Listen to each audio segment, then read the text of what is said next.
Today on PTL, Edward Gaming, SKT, and AHQ kick off their summer splits. Kobe and Deficio break down the biggest LCS roster changes, plus Phreak battles Gordon Hayward, Chandler Riggs, and more in the PTL FL4. So protect your retinas, because PrimeTime League starts right now. Triple kill, Theocles comes back alive, quadra kill for Deft. He's going so aggressive, the Penta kill from TNT. This is going to be an interesting season, isn't it? It sure is. Hello, everyone, and welcome back to PrimeTime League. I am Rivington Bism III, along with David Phreak Churley, and we're here behind this brand new desk to cover the world of competitive League of Legends gameplay. And the LCS summer split starts up tomorrow in Europe and in North America on Saturday. But since the LCK, LPL, and LMS have already started playing games, we've got a lot of ground to cover. So let's get cracking. Okay, Nutcracker. So we'll start things off over in China, where Spring Split and MSI champions Edward Gaming had taken down King 2-0 earlier, but they had a tougher time against Vici Gaming in the LPL's first week of summer action. And you thought these guys would have been riding high off their MSI finish and just continuing that power. Well, starting up in this game, it's pretty darn good. It's a great tower dive at the very start. Good job, Bamey. Helps get the kill after a great gank from Clear Love, and looks like all's going according to plan for EDG. All's going well. Rinse and replete. Clear Love will come around behind again, and it should be okay, right? Should be okay. Problem is, Azir's a pretty darn good team fighter, and he's fighting under his own turret as well. So Heatong going absolutely massive in this battle, picks up 2. He's going to pick up some more as the fight goes on. Absolutely ridiculous stuff. EDG thought they really had their head on the game here. They were the ones in the lead, but a pentakill will kind of change things around, and Heatong really brought Vici back in with that one. He did a lot, and a great equalizer comes in as well. You think this fight would keep going well for Vici Gaming, but Edward Gaming, just honestly, they have other plans for this game. Even though Heatong gets a great start, he's going to do pretty well. EDG just gets a whole lot of cleanup, and Amazing J getting through the Sand Soldiers. And this flash from Heatong, well, the jump, I guess, not going to matter. Does not matter indeed. A great teleport, as you were saying there, from Amazing J to come in. Perfect Gnar form there to pick up game 1. You can see Heatong a little setback there by losing the pentakill game. Yeah, it's pretty rare you lose a game after that whole thing happens. But, you know, Vici Gaming wants to come back a little bit on this one. And it starts out, though, well for Edward Gaming. The mid Varus from Pawn actually has a great start to this one. That it does. Pawn in for game 2 here, trying to bring out what he could to bring a second win in. But Vici had some different ideas about this game as Clear Love gets taken down on the Baron attempt. Yeah, Desperation Baron actually only ties the gold up at the fight afterwards. Such a limp in by EDG means that Vici can do a whole lot for themselves, picking up a couple kills off this one, and then more pushing coming on in. Poor Pawn can't do anything. Amazing, trying to put his hooves down, if you will, going into that fight, but you can just see Vici too far ahead in this game, and they're able to clean up EDG. Dandy and Carry just removing the mid laner for Edward Gaming. Pawn he tries to cut away. He doesn't die at the very start, but simply cannot put the carry pants on at all. And Vici Gaming actually take down the defending #1 team in the world, really. It's got to feel very good for them, and a great start to their split. As we move on, QG versus LGD, and QG kind of coming out of nowhere in these games, playing very strong. It's a very good start to them, a 5-man tower dive. And only 4 minutes in. Yeah, I mean, it's a pretty aggressive thing, but, really good tower juggling and great heal from TNT. They pick up 2 kills and get out without a death. That's impressive stuff. A little miscommunication here. God V thinking, I got the cleanup. I'm going to be the janitor here. And he gets swept under the rug, too. Yeah, it actually ends up giving 2 more kills over to QG here. This hook. Yep, not slippery enough, Fizz. The real death sentence coming through. Great plays so far by these guys. Acorn coming in on the TP home guard Hecarim to start this one. Yeah, they're off by 10 kills, and they also engage a little bit too early, so one person dies before Acorn even arrives, and that means it's nice and easy cleanup. TNT, he's picked up 3, he's picked up 4, and even though TNT is an ADC, more like an ACDC in this one, he's dynamite. Man, this desk is going to hurt this season. The Nexus goes down. You can see didn't even have to be taken down there by QG. They come up with a very big win in game 1. Pretty dominant there. As they move into game 2, LGD would try to change things up. 8 minutes here as we start Dragon. And here we go. Dragon temp is getting pretty darn low. The first blood comes through. QG once again starting this out so well. And how impressive is this QG lineup coming in from the challenger scene? up a game against the number 2 team from last split. And poor Flame. Poor Flame getting caught out. You saw Doinby just a second ago on your screen. Loving everything that's happening right now for this team. And still continuing on 22 minutes into this one. They have quite a lead. And here at 33 minutes in. That bind. Yeah, Imp more like limp in this one, just crushed by all the dive. I mean, they're up so much gold at this point, it's pretty easy to make that dive, but once some kind of CC lands, kill someone in the back line, push all the way through. And QG, what a great start to the season for these guys. Absolutely. I feel like a lot of these teams that kind of come out strong will explode for a while until people figure them out. Yeah. But I like that people can actually contest EDG as well at their position. Honestly, it's very impressive. I love that these splits are so close and that even the top dogs are getting taken down. That's right. We're going to have to watch and keep an eye on the LPL. And with that first week complete, here is a look at the current standings in the LPL. Right now, EDG, Master 3, QG, and Snake are all tied for first place, with Invictus right behind them. And even though we're only 1 week in, it's still surprising to see LGD near the bottom of the table, along with Team King and Team WE, all teams that would do pretty well overall. Of course, it's still early, and there are 10 more weeks of matches coming up. And now let's head across the studio where Phreak and Kobe take us into the first week of the LCK. Thank you very much, Riv. Now, here's what's been happening over in Korea, starting off with newcomer Anarchy taking on Najin EM Fire. Now, Najin had a pretty middling season overall last time around, and Anarchy's new. Who knows who could win? Yeah, Anarchy, such an exciting team, just relying on their skills. Very little support staff. Yeah, and it starts out with OQ having a pretty rough time. It's very close in gold, but Songyun, great start, kills off OQ. Okay, Anarchy looking all right here. Big gold lead, 4,000 up. Should be all right. Mickey's doing well on LeBlanc, but Goong on Kassadin crushes this fight. Oh, man, yeah. Such a good 3-man knock up there to start it off as well from Rek'Sai. Here comes the chase down, though. OQ getting in pretty close. And yeah, he goes down. Okay, so double kill for Mickey. Mickey's obviously very good, but double kill as well for Goong. And it starts going much better for Najin. They've tied the gold up. One more big team fight. Great explosive cast to stop the escape from Gnar. The fight goes quite well. Yep, collapsing here on the Dragon. There's the Janna ultimate to reset the fight, but the chase continues. And Lyra trying to get away. Goong, though, on the chase is still Kassadin. And OQ is on Vayne, which means cleanup potential all over the place here. Yep, 2 of the best champions for chasing people down, and he's going to flash forward to clean up the rest of the kills. Nice triple kill for OQ. 5 for only a couple. Great fight. That's going to be Dragon number 5, number 2 for Najin and the game. 47 minutes in. All right, Najin holding on to the seats pretty well. Game 2, though, Anarchy feeling a lot better. Yeah, with their backs against the walls, the new kids decide to go hard. Here comes Lyra on the invisible Evelyn, coming in for the flash to help get that kill. And Mickey going to escape with his life as well. Yeah, good cleanse, but just certainly not enough. And now dash number 1, dash number 2, dash number 3. Who needs skill shots? Mickey takes him down. Flash not required. Mickey's honestly doing amazing. Another great dash into the charm. Takes another kill. Goodbye, OQ. Mickey, this mid laner for Anarchy, quite amazing. Najin go for a desperation Baron in this one, and Anarchy able to answer. Yeah, Mickey just creating plays all over the place. Coming back from China after playing, and right at home here in the LCK, taking down another game here. Can they finish off the last... Ooh. No, OQ lose, but you know what? Who cares? Nexus goes down. That one can't Valkyrie your way, so 1-for-1 Anarchy ties up the series now into game 3, and it's Mickey. Certainly not much of a mouse in this game. All right, so last game, good performance. This game, amazing performance. That's an S+Z for you right there. Solo kill. First time is going to be a little bit hard. Second time, a bit easier. Deathmark. Oh, land the Q. Fade away Q. Why not? Easy peasy. Takes a turret shot. Doesn't matter. Mickey absolutely crushing. 100% KP in this game. He's going to end this one 10-0 and 10. Spoiler alert, one more kill comes in. Yeah. MVP performance right there. 10-0, 10, 300 CS. Beautiful. Absolutely taking over the game.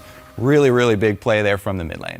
And then, of course, while Anarchy may have won that series, it seemed to light Najin's fire as they face the Coup Tigers afterwards. Another best of 3. It's going to be an incredibly good match. The second place team from last split, Coup Tigers, you feel like they do really well. Najin just lost, but guess what? Hey man, it's summer split. Watch does not like to lose when you're getting close to Worlds. Comes in with a gank here. First blood for OQ. That's very nice for Vayne. Vayne with gold. Vayne winning a lane. That's always pretty hard.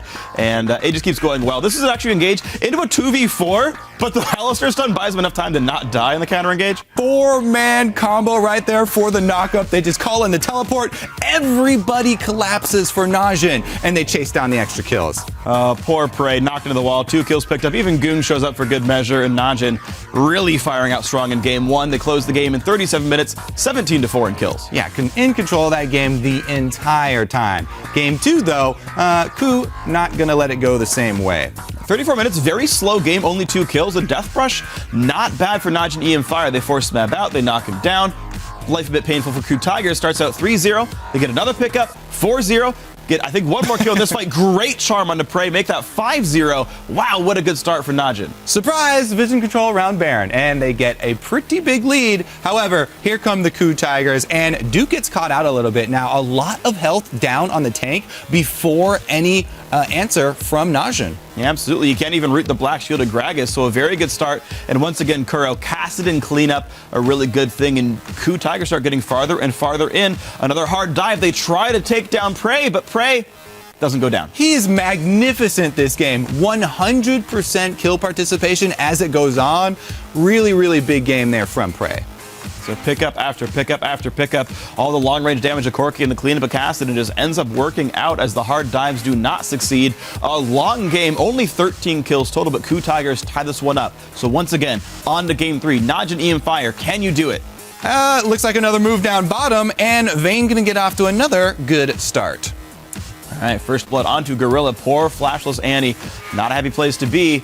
Najin gonna feel good about this one, but a nice chase by Kuro. Double kill off the Lulu. Yeah, they've got him on the run, but Goom here on one of his favorite champions, Ari, still putting up a pretty strong fight on the exit.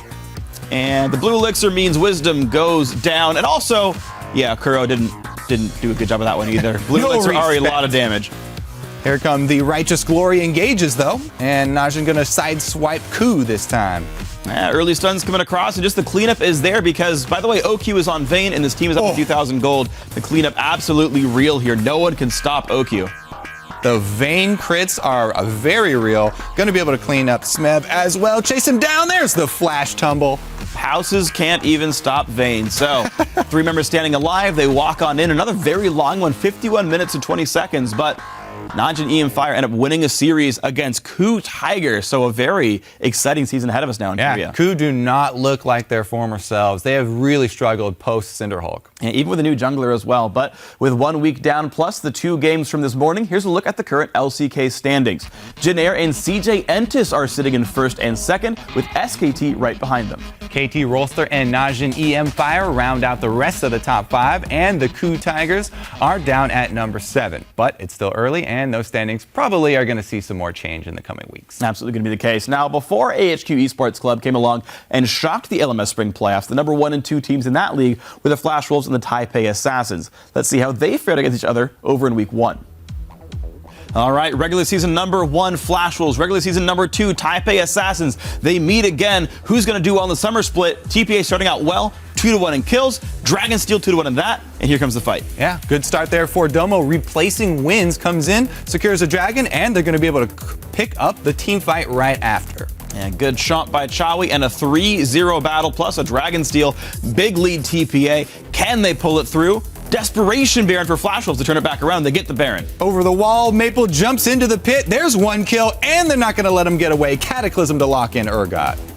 So cleanup Azir doing nicely, and honestly Maple getting better and better. How about a hard engage? How about a TP where he gets the move speed from Sivir as well, and a Righteous Glory. Here comes the battle, and in a perfect choke for them. Straight onto the front line here. Another Cataclysm locking everybody in, and look who's at the back line again. Maple the entire time. Pure DPS there. Yep, saves the ult, knocks back Morning. Great team fight for them. Small gold lead, but a big numbers lead means they can end the game despite being down 1 kill. Congrats Flash Wolves in game 1. Yep, very strong comeback for them. And we're going to head into game 2, where TPA get off to another strong start here. In the lane swap, lands the hook. There's the combo with Maokai, and Sword Art's going to give up first blood. Hooks him on top of a ward, too. Props to Jay for great Thresh play, but how about some vengeance? Sword Art wants to answer back, and his homie NL cleans the kill up. Yeah, no matter how many times you die early on Annie, you got flash up, you're ready to go. And the stuns are nice. Once again, poor Jay locked up. Can't really run away from this one. Karsa now the one to get the kill on this one. And Flash Wolves really crushing the mid-game. 5,000 gold up 30 minutes in. How about 43 minutes in, another big team fight? Yeah, some very impressive neutral objective control from Flash Wolves this entire game. There's Dragon number 5, and they've got TPA on the run. Kill after kill after kill. The cleanseless Lux couldn't get away from the stuns. Dragon 5 still on them. Flash Wolves go in for the killing blow. 44-minute win. 2-0 Flash Wolves. Good start to your season, guys. Yeah, really, really strong at the beginning here. Let's see if they can continue it. Well, after the first 9 matches of the LMS, let's take a look at the standings in that league. After winning their series this morning, AHQ is now tied with the Flash Wolves at the top of the table. And the Taipei Assassins and Machi fill out the rest of the top 4. Now let's listen in to the action from the mid-season invitational, where Kobe and I took on a bunch of pros in the real championship match. That's right. So sit back and tune into the sounds of the game. It's time for Mic Check. Yeah, everyone change your icon to the pyramid. Pyramid? Pyramid? Illuminati. Pyramid? Go, everyone get the pyramid. Maokai? Oh, you like Maokai too now? You like trees? Yeah, of course. I like nature. I like nature too. Yeah, it's pretty good. It's nice. Yeah. Nature is nice. Yeah, I like Dino as well. You like what? Dino. Dinosaurs? Yes. Alright, Phreak, are you ready? Yep. Crush some nerds. Everyone go dance mid. We're dancing mid. Remember? Dance at mid, dance at mid. Dancing mid, and then at 1 minute we kill them, alright? Okay. At 1 minute we kill them. 1, 2, 3. Nice. Okay, that was nice. They never saw it coming. Caleb's missing. He's coming top. Is he coming top in the Why do you let me die? Wanna watch my binding? Can you? Better hit this. You better hit this. Can you? You ready? Yes. Ready? No. Ready? Can you? Yeah, I can hit it. Watch this. Oh, Phreak Diamond 3, dude. So sad. Diamond 3. I think they're gonna tower dive you. I'm coming. They're gonna tower dive you, Phreak. Oh, I'm almost there. Oh shit, dude. Good job. Oh, we can win. Yeah. So strong. Okay. Worth it? Fine. Oh, good. Yeah! Oh my god. Oh, that's not her. Oh, come on, bro. Come on. Oh. Watch out, Talon. Yeah. I got another bind in 2 seconds. Okay, you see this shit? You see this shit? Yes. You see this shit? Alright. That was beautiful. Yeah. Oh! You killed me! I'm getting killed. Oh, no! Oh, maybe I'm gonna die. Yeah. Help me! It's this one. Get the stacks! Nice! Yes, worth it! Okay. I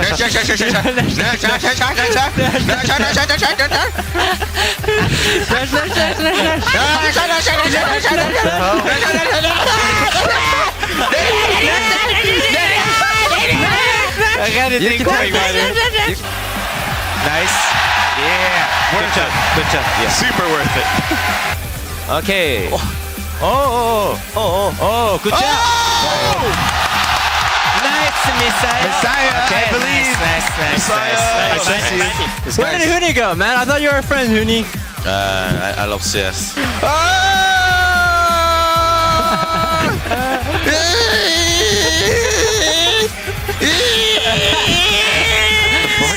Huni, be careful. Huni coming. Run this way.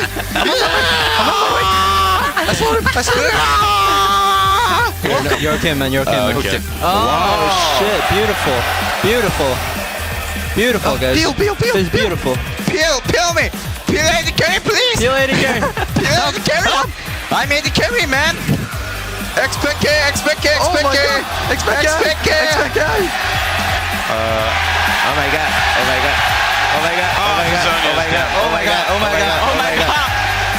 Leave it at 1 HP.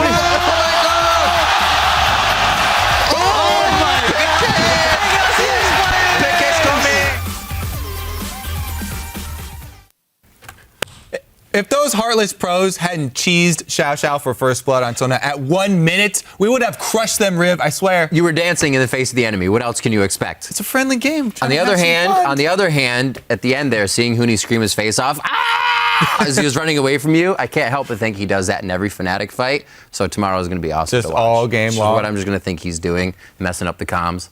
So in the weeks since the end of the spring split, LCS teams have been making roster adjustments as they retool for the summer. And Kobe has joined me here to talk about the 3 biggest moves in the North American LCS.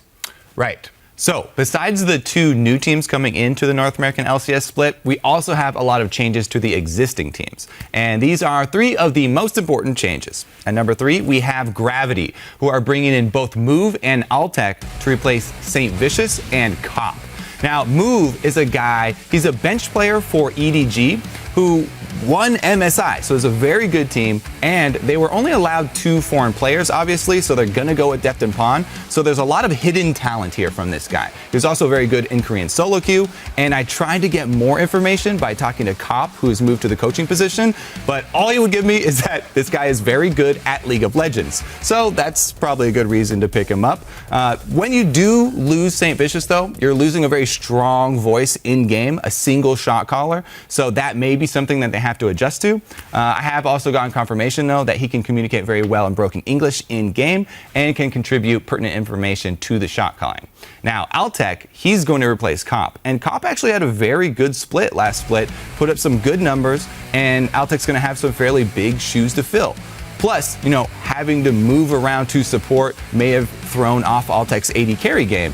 Speaking of supports, Bunny Foof is going to have to adjust not only to playing with a new AD carry here, bringing in Altec, but he's also being trained as the shot caller to sort of replace St. Vicious. So that may, shake up the bottom lane a little bit. Number 2 is going to be CLG replacing Link with both Pobelter and Huhi. Now, Huhi, he is still in Korea working out some visa issues. This is the guy that used to play on Fusion, by the way. So Pobelter is actually going to be the one definitely starting week 1. And Pobelter is a guy, he's been in the pro scene for a long time, even though he's really young. He's a great laner, but he's sort of had a hard time, got to relegations twice, working on finding a great team with good support staff. He really prides himself on aggressive play, and that may return because he really trusts in his new teammates on CLG. He said in his AMA that CLG are just way better at everything than his old team, so he's very confident. Now, Huhi is a guy, as I said, he used to play on Fusion, and he may take over when he does get back. I've heard a lot of really good things, not only from his old Fusion teammates about his just overall game knowledge as well as shot calling, but also from his scrims with CLG. They had a lot of success with him. And it's definitely going to be an asset for CLG to have 2 mid laners so they can push each other. As they say, competition breeds excellence.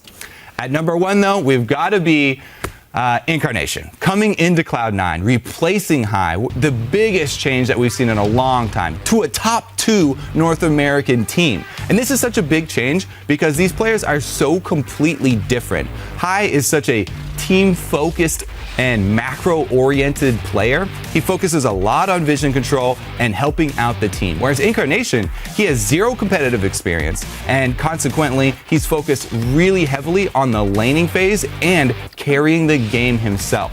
A lot of hype as well for Incarnation was based around his ability to climb the solo queue ladder really quickly. Although, technically in North America, High is still rated higher than Incarnation. Now, a lot of that obviously is going to have to do with Incarnation practicing in solo queue, trying to get up on the new meta picks in time for the LCS. And even if Meteos does take over the shot calling role 100% from High, which, used to be sort of a joint operation, we're still going to have to watch Incarnation and those solo queue habits that can shine through. Usually solo queue players tend to take a lot more high-risk plays to try and get ahead because they feel that need to carry the game. Well, we only have to wait a few more days to see all of this play out. I'm really excited. EU tomorrow and then NA in only a few more days. Thank you very much, Kobe. Definitely a lot of new faces. We definitely have to keep an eye on this split. Now let's send it over to Phreak, who is returning to check out your tweets. Thank you very much, guys. I wasn't really feeling like myself on the last show, but Thankfully, I was able to regroup. I got to collect my thoughts, and now I'm ready to go. Everything's back on track. Here we go. Now, you guys just heard Kobe talk about the changes in the North American LCS, and we're going to talk about the European LCS roster moves in just a little bit. Due to all these player moves, this week we wanted to ask you guys which rookie player or player on a new team will have the highest KDA in Week 1, and for a shot at the PTL Hall of Fame, what will that exact KDA be? Now, just to clarify, it could be someone in the LCS for the first time, any player on like enemy Esports, any player on Origin, even someone like Candy and Panda who just didn't play last split. Obviously, like Reckless, Forgiven, Incarnation, those are all fine as well. Just pick those players, any of those guys. Send your answers to @LOLesports along with the hashtag PTL, and we will check your answers in the next episode. Now, when you send those secrets in, it's no secret that the pro players devote most of their time to practice and performance in the LCS. Laserbeams goes behind the scenes to find out how they deal with all that stress. According to my recent poll, the average League of Legends professional athlete practices 12 hours a day. Every day. With such a tight schedule, how do pros make time for other important aspects of a healthy lifestyle, like family, dating, and showering? I sat down with CLG to reveal the secrets and techniques they use to manage their busy agendas. I've heard that some pros have to practice 12 hours a day. Is that true? Well, if you count scrims as practice, then yeah, pretty much every team does it. How do you juggle such a taxing workload? There's only one thing I'm juggling, and it's League of Legends, so I just kind of hold it. I can't juggle one thing. I need 3 things to juggle. My pro gamer schedule is so busy, I have no time for blank. Girls. Are you dating? Yeah, I'm dating League of Legends. How do you make time for family? No, I don't. When was your last vacation, and what did you do? Vacation for me, kind of weird. Most of the time I really don't want to do anything. Took your mom to Disneyland last year. She really loves those Disney rides. Must have been last March. I went to Hawaii. March, huh? What was the exact date of that trip? Something like March 30th.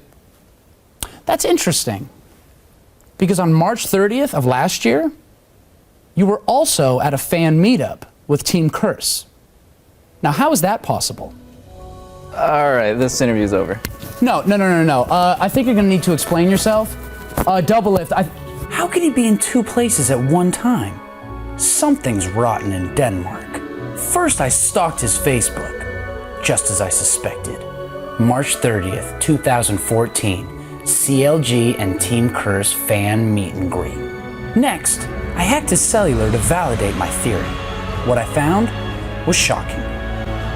While Double Lift was shaking hands and signing autographs, he was also banging Mai Tais in a tropical paradise. After 10 donut holes, make that 11, it was obvious. League of Legends pro athletes are now employing a strategy formerly reserved for presidents and political dignitaries. Body doubles. I must find one.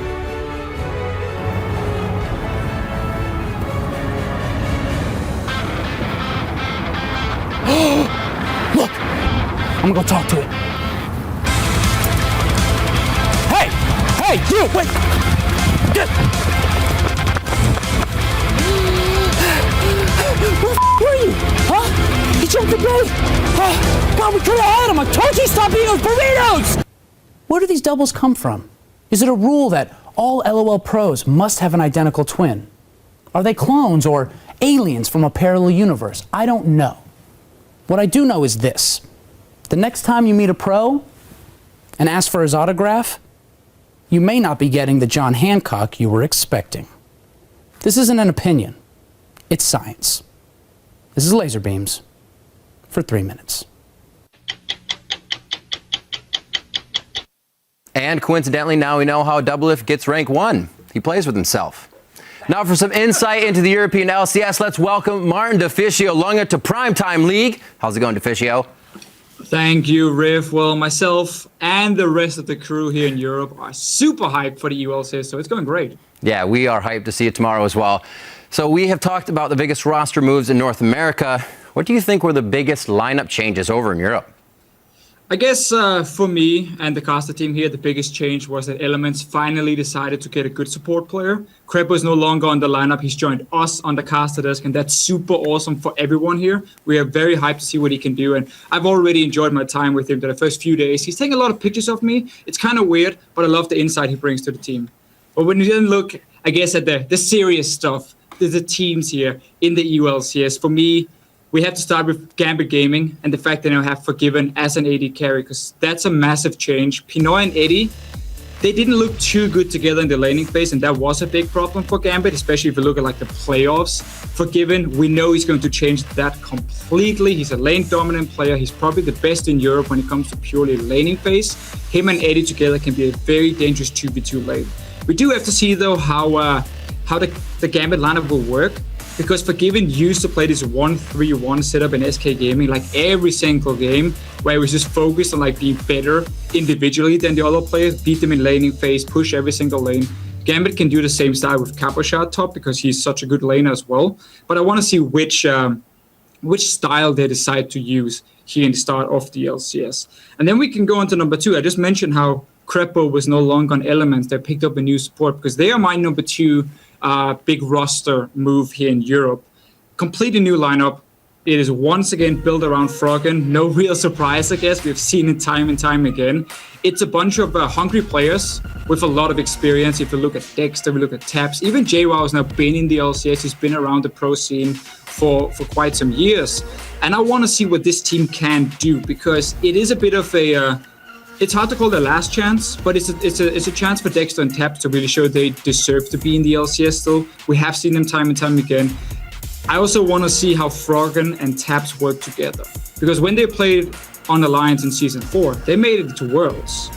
And it was a good mix of 2 smart players, where Froggen was the more passive-minded, and then Taps wasn't afraid to make some big plays if needed. I want to see if they can find that synergy again between these 2 players.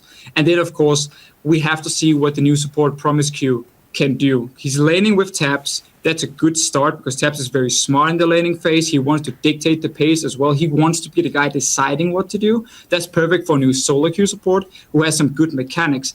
Question is, though, PrimeTime outside the laning phase. I mean, it is one thing playing solo queue. Another thing is stepping straight into the LCS. He's never played any pro tournaments. We have to see. It's a bit of a wild card for me. But then looking at the number 1 big roster move here, or thing we want to look at, is going to be Fnatic. I mean, all the hype is on Fnatic with the performance at MSI, but we are looking at Reckless joining the team here. He's replacing Steelback as the AD carry, obviously, and it is an upgrade in every way possible, honestly. I feel like Reckless is just a better AD carry, and it was like the weakest position for Fnatic. Like, if you look at their setup, they have a great coaching staff behind them. The team seems to work really well. There were questions often about Steelback and his performance in the laning phase. That should be somewhat fixed now with Reckless. We just have to see how they decide to play the map, because Reckless is not the same kind of like supportive, laid-back AD carry who just focuses on trying to clean up team fights like Steelback did. Reckless is a lot more focused on getting farm. He wants attention. He wants to be a carry. And that's not a thing they needed beforehand when they had Febivent, they had Huni. So you have to see how they manage to use 3 big carries on a team, and if they can manage to get the synergy working. Because if they do click, I think it's very safe to say that Fnatic should have a spot at Worlds and would be such a fantastic team to watch. Perfect. Great stuff, Deficio. As always, lots of changes as we see. And thank you for joining us. We'll be watching tomorrow to see how Crepo does in his debut. Yeah. It's going to be awesome to see what he can do and see what the rest of the EULCS teams can do. We'll be watching. All right, let's check in with Phreak as Primetime League's Fantasy League of Legends Legendary League gets set for the summer split. Welcome to Primetime League's Fantasy League of Legends Legendary League, the only league where I'm the best player and yet I still lose because somehow the bracket's rigged. What's up, guys? I'm Phreak, your host, commissioner, and eventual winner of this split's PTL FL4. We've got a few new faces and a few returning ones as well. First up, the returning dominated players, the Imagine Dragons, are back. Now, they got 8th last place last time around in the PTL FL4, and we would have relegated them, but instead we increased the bracket size to 11, so now they can take 8th, 9th, 10th, and 11th places among the 4 of them. So congrats, guys. Welcome back. How's that for shots fired? Anyway, speaking of shots, we got Quickshot joining us as well. As we all proved recently, NA is in fact greater than EU, so I guess we'll just prove that again right here. What's the mid-season invitational? Oh yeah, that thing where I solo killed Europe's best mid laner 3 times. Yeah, that. Anyway, quick shot, welcome to the program. Next up, Gordon Hayward of the Utah Jazz. I know you've got some skills on the court, but I'm Steph Curry in this league, so not gonna be much for me. Next up, Dante Basco, welcome to the show. Rufio, Rufy, no way you're gonna beat me here, homie. Easy. Next, Rick Fox, welcome. 3 NBA titles and an Oscar. Very impressive, man, but you're not gonna win PTL FL4. Oh, he didn't win an Oscar. Oh, well, still not winning PTL FL4, so I guess it's just worse than before. Chandler Riggs, welcome to the show. As far as I'm concerned, there's only one important Chandler in the world, and we're not friends. Mark Merrill, Tryndamere, president, co-founder of Riot Games, welcome to the show. I had so much smack talk prepared for you, and then I realized that I actually really like my job at Riot, so you'll have the trophy on your desk like later today. Oh, he did. He wanted to sound like a fair fight. Oh, my bad. Yeah, no, I'll fix that. We'll cut that one, we'll do it again. Yeah, take 2. Mark Merrill, Tryndamere, co-founder of Riot Games, president of the company. Oh, it's gonna be a real close fight, man. I'm gonna crush you. All right, guys, that's gonna do it for the roster this time around. Let's get the drafting. The draft is gonna begin in 3, 2, 1, start draft now. So you have a 1-minute countdown to see what the order is, and then Riv is drafting for Tryndamere. All right, I'm picking for Merrill, and I want to get fired, so I'm gonna take my time. I'm gonna go start off with a Dane in the mid lane. Do I believe in Fnatic Reckless? I really, really do. Afro, Zion, and Smithy. That's a lot of trust, dude. Yes, there's a lot of trust here. They took SKT to 5 games, okay? You don't want to trust in Yellow Star? Yeah. All right. Gee, ladies and gentlemen. Great job. All right, that's it for the draft. So now send it over to me for the presentation of the trophy to the real winner. Thank you very much, me. Now, before I present myself with the trophy for that incredible draft, let's take a look at the final rosters for this year's PTL FL4. Mark Merrill, letting Riv draft for you was probably the worst decision you've made since... No, actually, it's probably your worst decision ever made. Quick shot, while you were on vacation, Stress handled your draft, and I think Stress is exactly what you're going to be feeling with that lineup losing every single week. Rick Fox, having your son Kyle draft for you, I see how it is. Just remember that I'm not only a player, I'm the commissioner of this league, so mind your manners on ringing. Dragons, naming your team the Penta Dragons is a term for that. Delusions of grandeur. Come on, guys. Look, guys, it's me. It's me. I obviously chose the best draft, so we're going to move on. Chandler, there's only room for one sheriff here, and your dad ain't around to help you out. Give me that hat. Gordon, there are no small forwards in this league, only small players. And Rufio, I have a feeling that you're going to be lost with those boys. I know, I'm hilarious. Hold your applause for afterwards. Now, after week 1, this commissioner is going to be a perfect 1-0. Now, while the other matchups feature the NBA stars facing off, the actors going head-to-head, and Mark Merrill muzzling quick shot. But, why even play the games? As we saw from the draft results, I just go ahead and present myself the trophy right now. Hey Frank, sorry to interrupt your fantasy, but I'm here to remember you that the last split, I was the one winning it, and that I got your trophy right here. So yeah, I got this trophy now to remember the face of a loser. Every time I feel bad, I can look at it and then smile and remember that once I beat the mighty Phreak. And sadly, I won't be on the Fantasy League next split, so I won't be able to beat you again. But good luck for you, you will need it. Face of a loser? Face of a loser? I had the most fantasy points earned. I actually drafted the best team. This crap was rigged. Homie, look, Peke, enjoy all that luck. You're going to need it with Origin, buddy. EOS just got a whole lot stronger. Hopefully we don't see you back in Challenger for your sake next split. But whatever. While Peke's busy trying to reclaim his LCS glory days, you can join me and the rest of the PTL FL4 in playing Fantasy LCS. Head over to fantasy.lolesports.com and create a league and draft your team. And do it ASAP. The LCS starts tomorrow. And because I love you, my Freakazoids, we've got 3 sleepers and 3 alerts to help you out in your own leagues as we start this split. First, let's go with the sleepers. Number 1, Cabochard. Not only is Gambit Gaming going to be great this split, but even last split, he was the number 2 top laner among the entire LCS of all 20 top laners. Number 2, this guy is great. pick him up, pick up the rest of Gambit. Number 2, Freeze, third highest AD carry across all 21, I guess, AD carries from last split. Copenhagen Wolves just tends to play long games, a lot of kills. Grass to Forgiven. Forgiven's great too, but Grass to Freeze. Also, Soren, the mid laner here from Copenhagen Wolves, fourth highest mid laner, 22 points per game. Great player overall.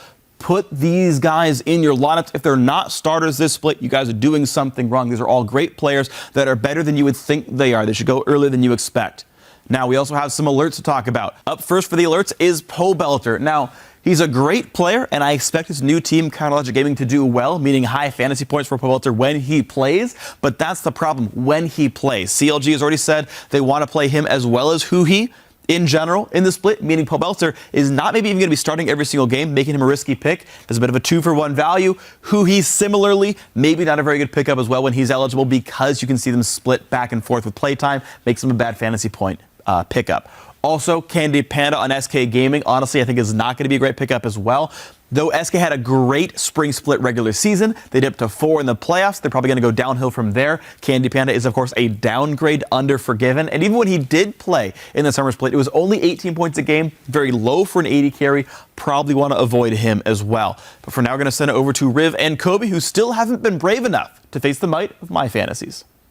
Oh, that's a true death sentence right there that nobody wants to encounter. And even though the summer is only 1 weekend and we haven't seen the LCS yet, we already have plenty of amazing plays assembled. Yeah, and in honor of their victory at the mid-season invitational, we put together an all-Edward Gaming edition of the Penta. Coming in at number 5, Pawn conquered the battlefield with his Quadra kill. They may find themselves a fight they don't want. Marin overheats right in the middle of it.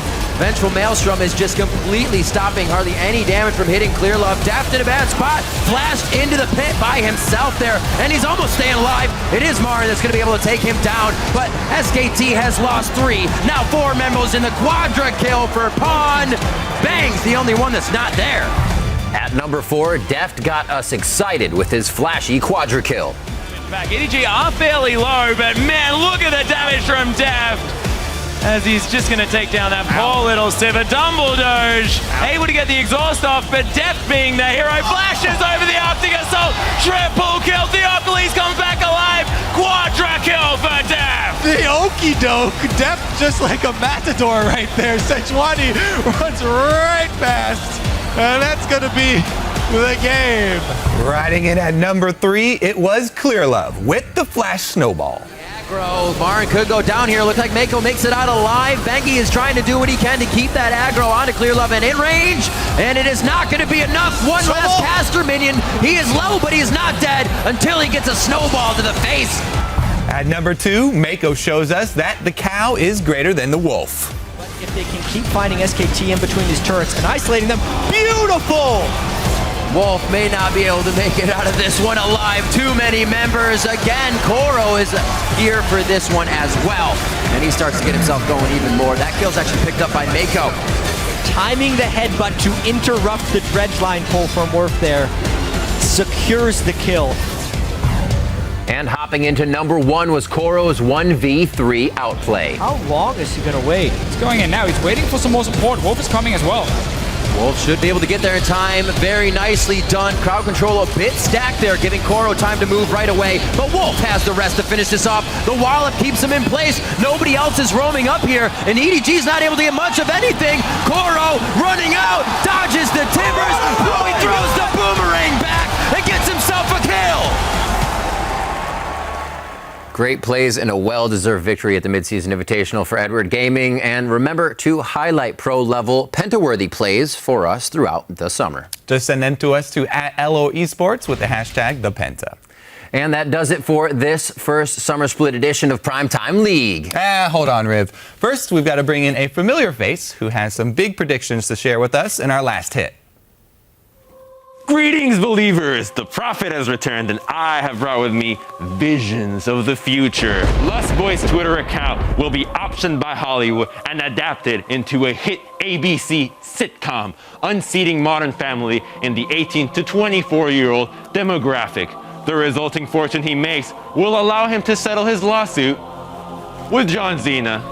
Aiden Zyron Moon will secure a spot on Dancing with the Stars and will be paired with both of the Olsen twins. Also, I'm going with EDG to dominate the LPL, SKT to triumph in the LCK, AHQ victorious in the LMS Summer Split, and in the LCS, it will be Fnatic and Cloud9 that emerge victorious. And for my final prediction, Phreak will not win the PT-LFL 4 Summer Championship, and you don't need to be a prophet to see that coming. Let it be said, let it be written, let it be clear that these predictions come with absolutely no guarantees, warranties, or certainties. Prophet out.